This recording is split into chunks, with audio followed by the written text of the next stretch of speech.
పార్లమెంట్లో కాంగ్రెస్ ఎంపీ రాహుల్ గాంధీ వైఖరిపై కేంద్ర మంత్రి భూపతిరాజు శ్రీనివాస్ వర్మ ఫైర్ అయ్యారు.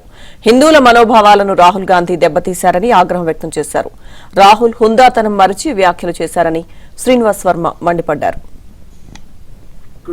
రాహుల్ గాంధీ ఈ రోజు లోక్సభలో హిందూ సమాజం పట్ల ఆయన చేసినటువంటి వ్యాఖ్యలు ఏవైతే ఉన్నాయో తీవ్రంగా ఈ దేశంలో హిందువుల యొక్క మనోభావాల్ని దెబ్బతీశాయనేటువంటి విషయంగా మేము భావిస్తూ ఉన్నాం. ఇది దేశంలో ఉన్నటువంటి యావత్ హిందూ జాతిని కూడా అవమానించడంగా మేమైతే భావిస్తూ ఉన్నాం.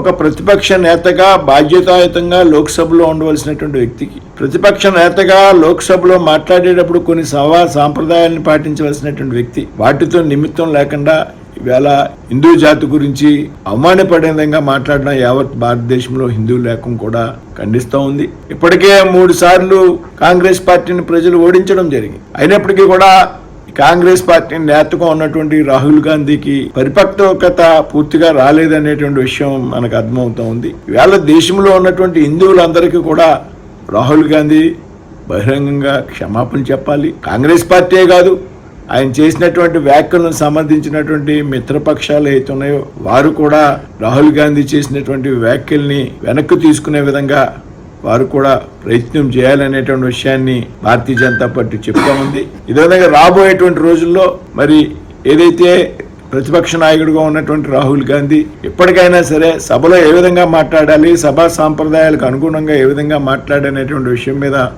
ఒక స్పష్టమైనటువంటి అవగాహనకి రావాల్సినటువంటి అవసరం ఉంది. హిందూ ధర్మాన్ని ఆచరించే వారిపై కాంగ్రెస్ ఎంపీ రాహుల్ గాంధీ పార్లమెంట్లో మాటల దాడికి దిగారన్నారు బీజేపీ ఏపీ అధ్యక్షురాలు పురంధేశ్వరి. హిందూ ధర్మాన్ని ఆచరించే కోట్లాది మందిని రాహుల్ గాంధీ అవమానించారని మండిపడ్డారు. కాంగ్రెస్ నేతలు నీతులు చెప్పడం హాస్యాస్పదంగా ఉందని పురంధేశ్వరి ఎద్దేవా చేశారు. 1975వ సంవత్సరంలో దేశవ్యాప్తంగా ఎమర్జెన్సీని విధించి రాజ్యాంగ స్ఫూర్తిని దెబ్బతీసినటువంటి వారు, అదేవిధంగా వేలాది మంది సిక్కుల్ని ఊచకోతకి గురి చేసినటువంటి వారు పార్లమెంట్లో నీతులు పలకటం అనేది ఇది చాలా హాస్యాస్పదం. నిన్న రాహుల్ గాంధీ గారు పార్లమెంట్లో నిలబడి హిందువులందరూ కూడా అసత్యాలు పలుకుతారని, అదేవిధంగా వారు హింసకి పాల్పడతారని మరి వారు చెప్పడం అనేది దేశంలో హిందూ ధర్మాన్ని ఆచరిస్తున్నటువంటి కోట్లాది మంది మనోభావాల్ని వారు దెబ్బతీయటమే.